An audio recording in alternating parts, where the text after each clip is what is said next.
Welcome everyone to the Explainer. Okay, today we are looking at an absolute heavyweight showdown in the world of medicine. We're breaking down the brand new, highly anticipated SURMOUNT-5 trial, which was just recently published in the New England Journal of Medicine. Honestly, this is the exact trial the entire medical community has been waiting for. It compares the two absolute biggest blockbuster medications for obesity management, completely head-to-head.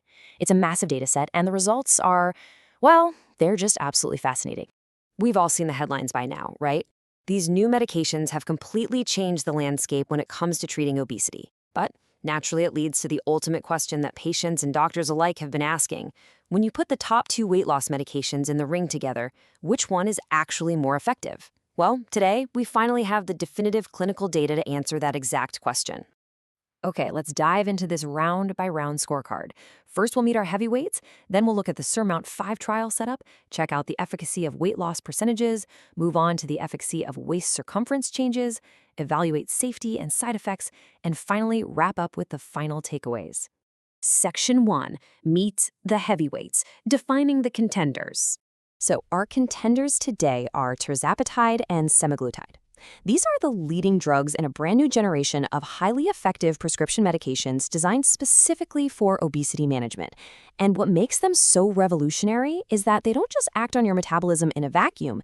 They actually work right in the subcortical regions of the brain to decrease your appetite and regulate your food-related behaviors. In plain English, they literally change how your brain responds to the desire to eat. But here is where this matchup gets really interesting: their underlying biology. Semaglutide is what we call a monoagonist. Basically, it targets a single hormone receptor called GLP-1. Tirzepatide, on the other hand, is a dual agonist. It targets that exact same GLP-1 receptor, but it also targets a second receptor called GIP. The big hypothesis going into this trial was that pressing two metabolic buttons instead of just one might counter the body's natural resistance to weight loss a lot more effectively. Section 2, the SURMOUNT-5 trial setup, the testing ground. This was a large-scale Phase 3b randomized trial featuring 751 adult participants. Now, there's a very crucial detail we need to point out here. These were adults living with obesity, but specifically without type 2 diabetes. By entirely excluding patients with diabetes, the researchers were able to isolate and evaluate the pure weight loss power of these medications without other metabolic variables muddying up the data. And they didn't just track them for a few months either. This trial lasted for a full 72 weeks. That's nearly a year and a half. Participants were randomly assigned to receive either Tirzepatide or Semaglutide, and they were gradually escalated to the maximum tolerated weekly doses. For Tirzepatide, that meant 10 or 15 milligrams. For Semaglutide, it was 1.7 or 2.4 milligrams. So this was a true, optimized, head-to-head comparison. Section 3, efficacy, weight loss percentages, the big reveal. And this brilliantly illustrates the final results, showing a truly stark contrast. Participants taking Tirzepatide achieved an absolutely incredible 20.2% reduction in their total body weight, while those on Semaglutide achieved a 13.7% reduction. I mean, that is a massive difference of 6.5 percentage points. To put that into perspective, in the world of clinical obesity management, even a 5 to 10% weight loss is considered highly clinically significant. So a 20.2% average reduction, that's just staggering. Tirzepatide proved undeniably superior in this primary endpoint. But let's see how this builds on those baseline percentages, because it gets even more dramatic. When you look at the extreme responders, the gap widens even further. Nearly 20% of the people in the Tirzepatide group lost at least 30% of their total body weight, compared to just under 7% in the Semaglutide group. That means Tirzepatide users were 2.8 times more likely to hit that massive 30% milestone. For a patient, losing nearly a third of their body weight doesn't just change the number on a scale. We're talking about the complete remission of obesity-related complications like obstructive sleep apnea and severe hypertension. It's life-changing. Section 4, efficacy, waist circumference changes beyond the scale.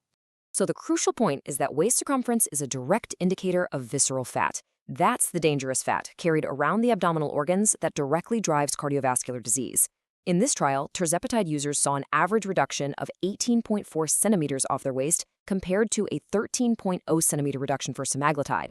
That extra 5.4 centimeters lost with Tirzepatide is hugely clinically relevant. According to the source material, previous studies show that just a 5 centimeter increase in waist circumference can predict up to a 9% increase in mortality, Reversing that trend by an extra 5.4 centimeters, that's a massive win for long-term cardiometabolic health.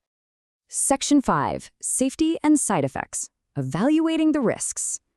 But at what cost? I mean, it's the pivotal question we have to ask when we see 20% body weight reductions.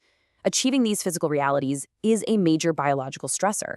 So what did the patients actually experience over those 72 weeks? Well, as is fairly typical with this class of incretin-based therapies, the vast majority of side effects were gastrointestinal. We're talking about nausea, constipation, diarrhea, and vomiting. Over 75% of participants in both groups experienced at least one adverse event.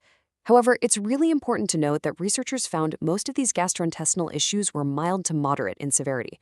They primarily happened early on during that dose escalation phase when the body was just getting used to the medication, and then they generally leveled off. Perhaps the most telling metric for safety, though, is how many people actually gave up on the medication because the side effects were just too much to handle. Interestingly, discontinuation due to adverse events was slightly lower for tirzepatide at 6.1% compared to 8.0% for semaglutide. This difference was mostly driven by a higher rate of people dropping out specifically due to gastrointestinal issues in the semaglutide group. So even though tirzepatide delivered significantly more weight loss, it didn't come at the cost of higher dropout rates from side effects. Section 6. The final takeaways, summarizing the showdown. Now, what's really interesting about this slide is mapping the journey over the entire 72 weeks. Notice how the groups start off somewhat similar in the first month or so, but as time goes on, the efficacy lines just completely diverge. The dual agonist, tirzepatide, just keeps pushing the ceiling lower and lower, demonstrating a significantly superior compounding effect over time compared to the monoagonist semaglutide. And that leaves us with a profound realization. We are no longer in an era where a 5% weight loss is the absolute best we can hope for. With dual agonists like tirzepatide proving they can safely achieve 20 to 30% weight reductions, we're entering a world where obesity might soon be treated to specific, aggressive targets, much like we treat high blood pressure or high cholesterol today. So if targeting two receptors works this much better than one, what does the future of obesity medicine look like as science uncovers even more pathways? It is an incredible time for medical research, and a really hopeful one for millions of patients. Thank you so much for joining me for this explainer, and keep asking the big questions.